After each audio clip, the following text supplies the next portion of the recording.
Hey everybody, and Tony here, and it's that time once again. It's time for my top 25 favorite Doug episodes. And as always, the first part will be for entries 25 to 11, and the second part will be for the final 10. Now, before I started this list, I basically had to watch or rewatch a lot of Doug episodes because out of all the Nicktoons that I caught during my childhood, Doug was the one that I didn't really catch too much of. And I basically caught a lot of episodes, with a range of like a couple of years ago, and even some years ago, and even, just this year. Because, I've only been exposed to the Disney's version of Doug, but not so many episodes. With this one, I've only been exposed to a couple of episodes ever since I was 8, but now I have some faint memories of the episodes that I caught when I first saw the original incarnation. Now, with that said, here it is, the first part of my top 25 favorite Doug episodes, entries 25 to 11. And at number 25, we have Doug Tips the Scale. Now, before Weighing Harold became an episode that talked about weight loss and in order to look healthy and how Hey Arnold managed to perfect the topic of weight loss to young kids, this one pretty much was one of the first ones that showed it, especially in a slice of life cartoon. It all starts off with Doug having a holiday at his grandma's house, and he's constantly being fed donuts, pizza, and a lot of other sweet stuff. And then he looks in the mirror and sees that he's a lot chunkier because of the type of food that he ended up eating during his holiday at his grandma's house. Shockingly enough, he also has a party with BB Bluff at the coming weekend. So he is totally embarrassed about his new weight, and he, purchases an exercise video to shed off the pounds. And, it's a long and grueling journey for him. And, despite that, he manages to give it his all. And sure, there were moments in which he wanted to give up, but he still tried his damnedest and his hardest to really push forward with trying to even look good, not just because he should, but because it will make him healthy. And the episode manages to end itself really sweetly with, Doug shedding off the pounds finally, and even, stating that he's nothing to be ashamed of anymore. And, they all have a great time. All the kids at BB's party have a great time. So this was definitely a very interesting episode that managed to, spearhead the topic of weight loss to young kids, and, basically how we have to be kind of motivated, and how we have to realize that sometimes it's never easy, but sometimes if you're very, determined with those goals, then it'll become much better in the long run.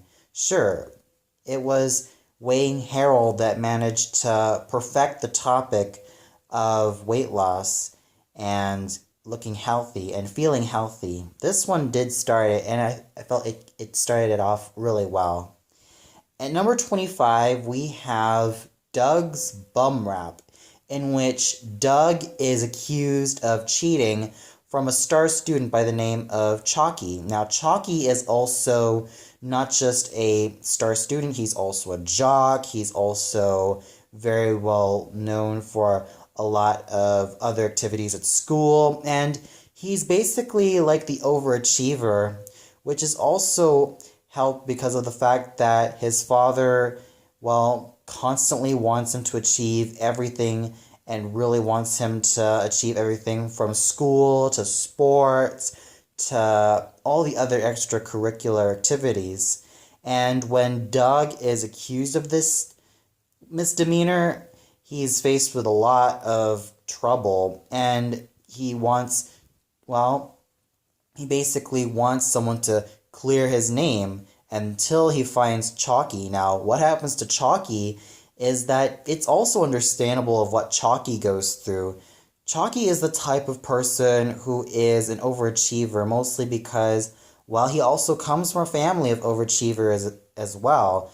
He is someone who has, like, a lot of trophies, someone who participates in a lot of sports and academic stuff and a lot of extracurricular activities, and even is pretty much the Renaissance man of the school, which makes everybody idolize him so much.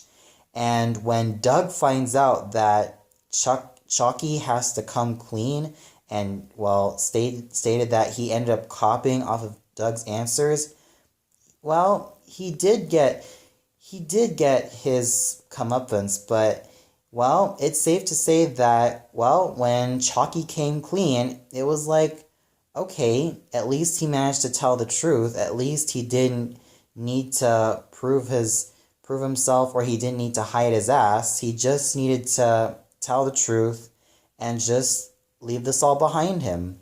And this is also why I feel like Chalky is one of my most favorite characters from Doug, because, yeah, he's not a jerk. He's not someone who is too pushy with his own achievements. He's someone who's a very humble guy and someone who owns up to his mistakes, and that's what I really loved about Chalky in this episode.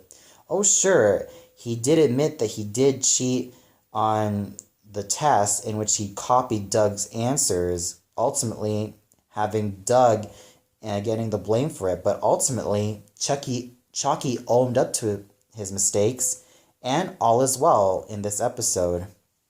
At number 23, we have Doug En Vogue, in which Doug sees a character on the television dress up almost like him, but a lot of the other people around his neighborhood state that, the character ended up starting the trend, not him.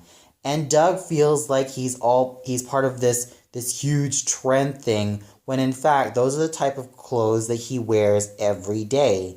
So he feels kind of well, left out, and feels like he's not so trendy or unique.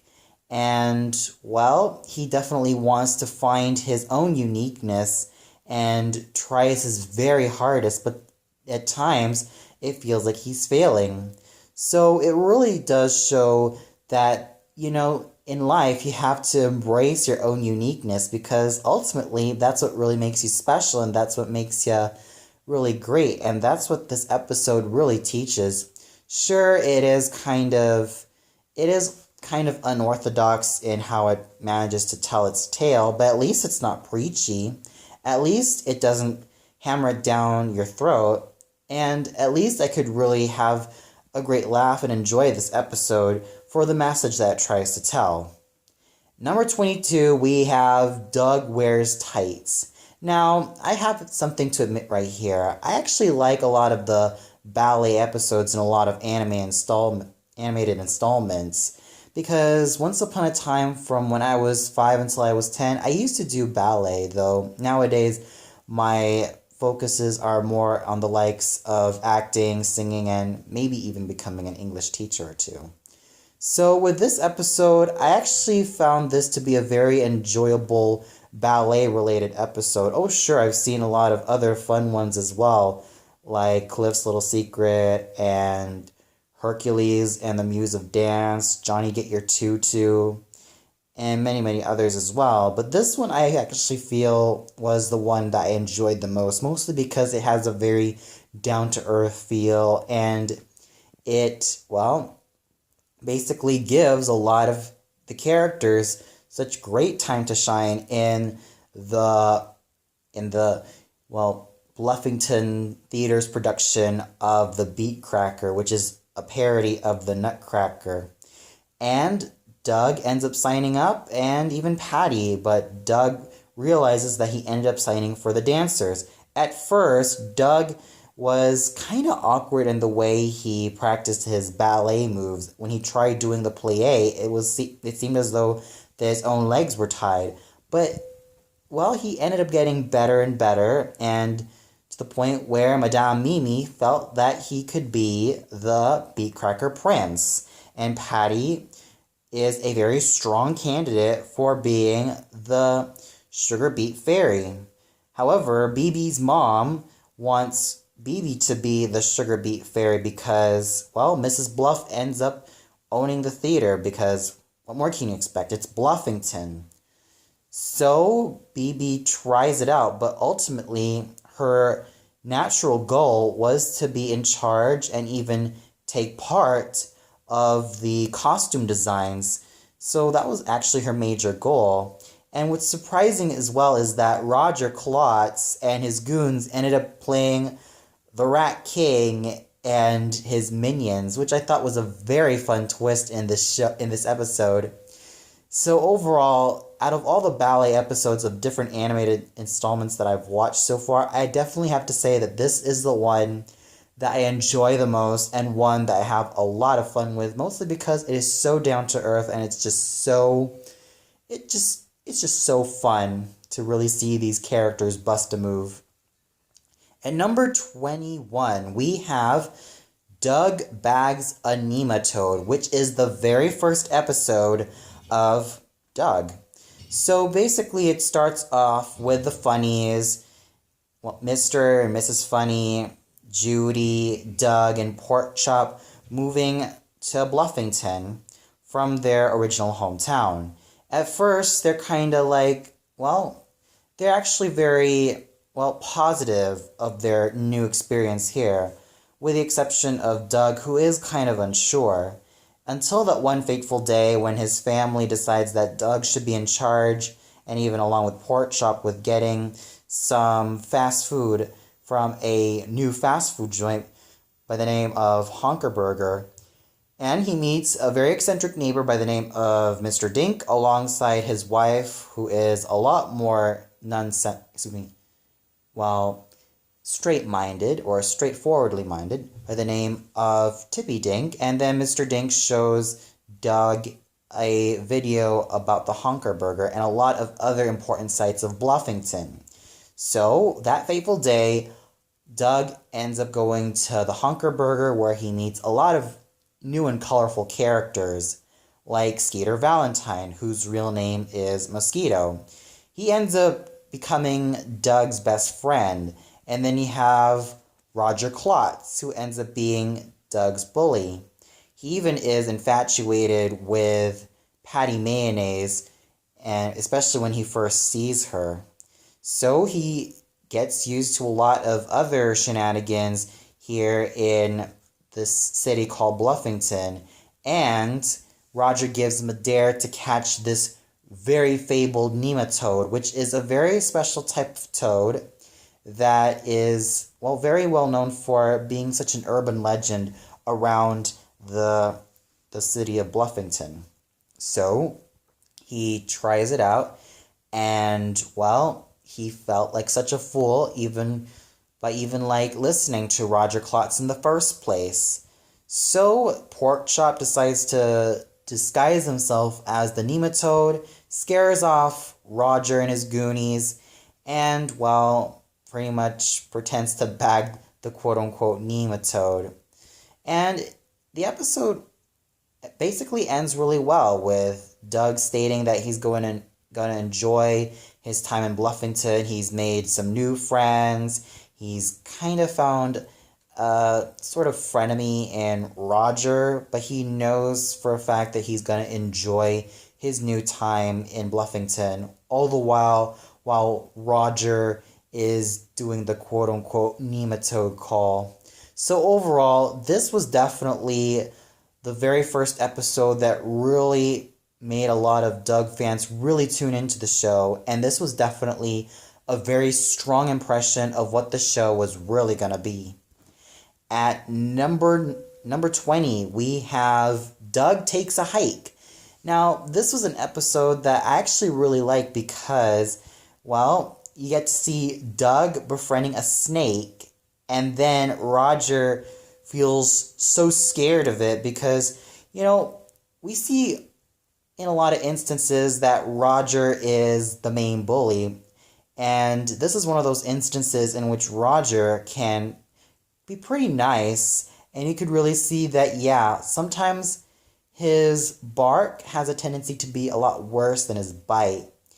And, well, when we find out that Roger is afraid of a harmless snake that won't even bite, Doug ends up befriending it, even though Roger is kind of like very scared about it, which also makes sense because Roger has entrusted himself to be like Doug's camping buddy. So Doug shows the snake, which kind of terrifies Roger, and is, well, awarded a badge for showing such a rare creature to the campmates. And the episode really ends well with Roger still pretending to be Doug's good friend, even if the snake ended up, well, leaving the premises and going back to its natural habitat. So this episode really was enjoyable because I really get to see a really nice side of Roger Klotz, especially when he's confronted by a snake that Doug decides to make good friends with. And number 19, we have Doug Rocks, in which Doug, Skeeter, and Roger, well, basically have themselves involved in a Beets concert.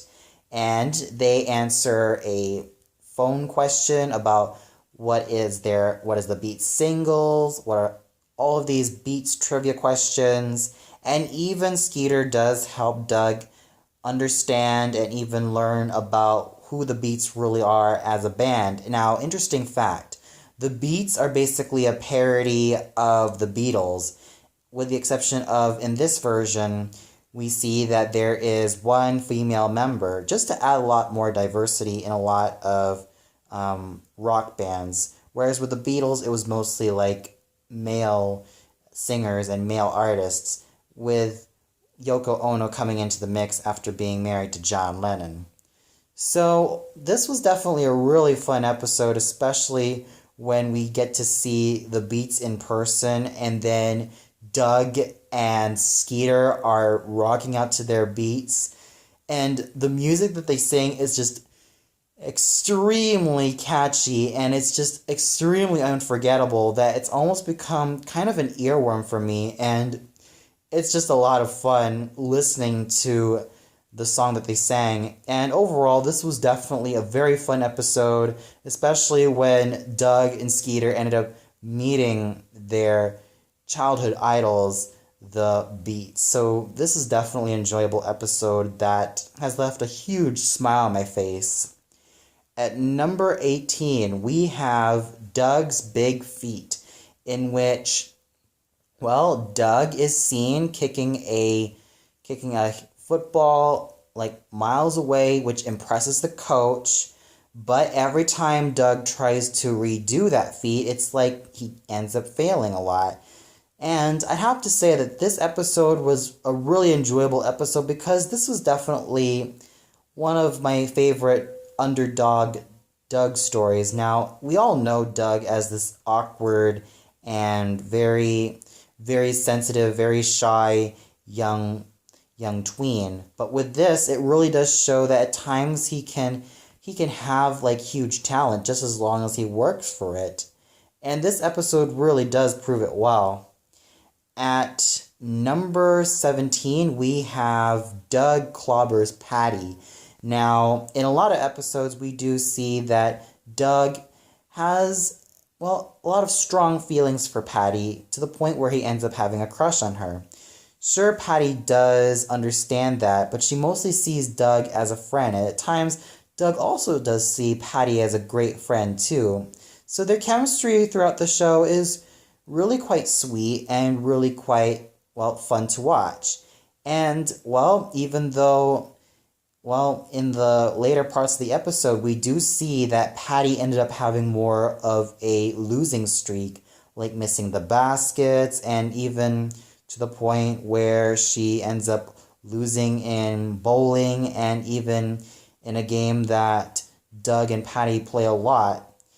And, well, she kind of feels frustrated by it, and even Doug feels rather guilty about it because he knows that Patti is very capable of winning a lot of things. And every time he tries, like, well, getting himself in a lot of bad luck, it seems as though that he seems to get the upper hand.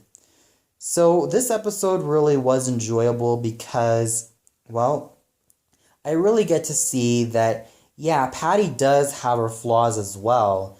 She's not always perfect, and that's what I really like about her character. She's someone who also does go through a sort of character arc in which she tries to be as great as she can, but sometimes she ends up missing or she ends up screwing up. And that's what I really like about these characters in the show. At times they really are pretty well developed, especially that of Patti.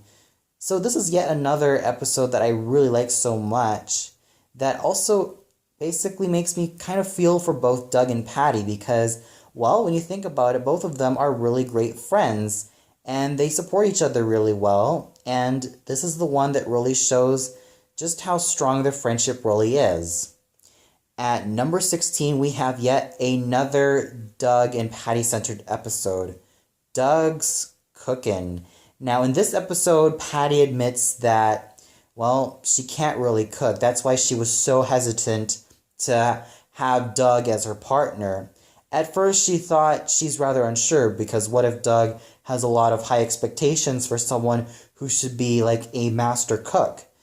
But for Doug, it's like, he's not even perfect either. So they're actually both, well, on terms with each other. And they even try their hardest to even try to make something that is really good until they find out they can't really like make a cake. But when they see a TV ad in which Patti also uses her basketball skills, they realize, you know what, they can make a pizza. And they start really going with each other really well with them really getting the ingredients all together. And we even have Roger Klotz really screwing up and trying to make a banana pudding. And, well, Skeeter mostly doing all the work while BB reads the instructions.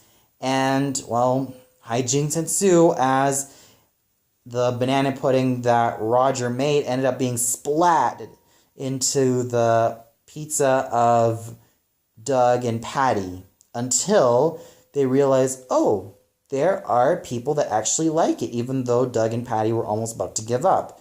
So they even give a piece to Roger because, well, he also kind of helped them as well in his own weird little way. So this was a very sweet episode and another Doug and Patti episode that I really liked because, well, they really did work well as a team. And it was really fun, especially seeing all the creations that a lot of the kids have in this show. At number 15, we have Doug's Worst Nightmare. Now, this episode involves, well, Doug realizing that, oh, Roger Klotz has feelings for his sister Judy. And he's rather weirded out by it because, well, he also tries to convince Roger that Judy is totally into the more artistic people who are so into Shakespeare. And Judy, well, she kind of also reciprocates her feelings for Roger as well. Unfortunately, she feels like they're not even ready yet. And she kind of tells them that it's not even meant to be. She's not ready for being in a relationship yet. And Roger feels kind of bummed out, even though his Goonies ended up trying to dress like Shakespearean actors doing roller skating as well. So this episode was definitely a very interesting one because, well, it's actually kind of interesting seeing Judy and Roger together. Of course, it probably would have given Doug a headache, but it was really interesting seeing a lot of character dynamics in this show, especially when it involves a lot of the other characters in the universe of Doug. At number 14, we have Doug Runs, in which Doug decides to run for treasurer against Willie because Willie ends up being the son of the mayor, and he was basically a surefire candidate that he might win.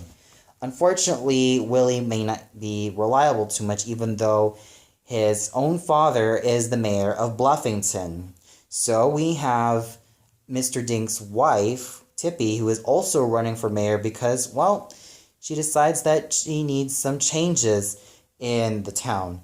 She feels that she has to make promises that she can keep, and that's what she also teaches Doug as well. And that's what I truly like about this episode. In order for one to really run a position in a student council, one must always make sure that they have promises that they can really keep for the good of the school. And that's what I really enjoy about this episode. It really does show it in flying colors, and it's one that I really felt really handled its message in a very great way. And of course, well, Willie didn't win the position of treasurer, and even his dad did not end up winning the position of mayor. That title ended up going to yet another student, but the title of the mayor of Bluffington ended up going to Tippy, which I really felt was very satisfying and a lot of fun. So this was definitely a great episode that really shows how one can make sure that promises can be kept in order to really have the good for the school and really make sure that the school can go further if ever they have their promises well kept. And that's a very strong message here as well. At number 13, we have Doug and Patti P.I, in which there is something that has happened in the wheelbarrow competition in the Parents' Day. And they're basically inspired by a lot of the mystery novels that they read called the Whiz Kids, who are basically a spin-off or even a spoof of Nancy Drew and the Hardy Boys and the Bobbsey Twins, of course. So they try to have these scenarios in which they portray as these detectives, and they ask a lot of people who stole the wheelbarrows and all that, and they find out that, well, it was Roger all along. It was mostly because Roger's father didn't end up coming to the parents' event, and his mother, well, she's only busy in the checkers competition. For the main event, they needed a father to be part of the wheelbarrow competition. It all ends well, with Mr. Dink ending up being the quote-unquote father figure for Roger in the wheelbarrow competition. So yes, I mean, sure, there are times I kind of felt sorry for Roger in this episode, and I felt like he kind of did deserve, well, something good, even though he was a jerk. But still, this episode really does show that he does have a pretty good side, even though he doesn't show it that much. And it was one that I really enjoy thanks to the homages to a lot of the kid mystery novels like Nancy Drew, the Hardy Boys, and the Bobbsey Twins, all rolled up into one spoof called Whiz Kids, and I definitely enjoyed every single moment of this. Number 12, we have Doug's Hot Ticket, in which Doug and Skeeter are going to a Beets concert, and then, well, they end up having permission from their parents. They were able to go out with fellow Beets fans to another town.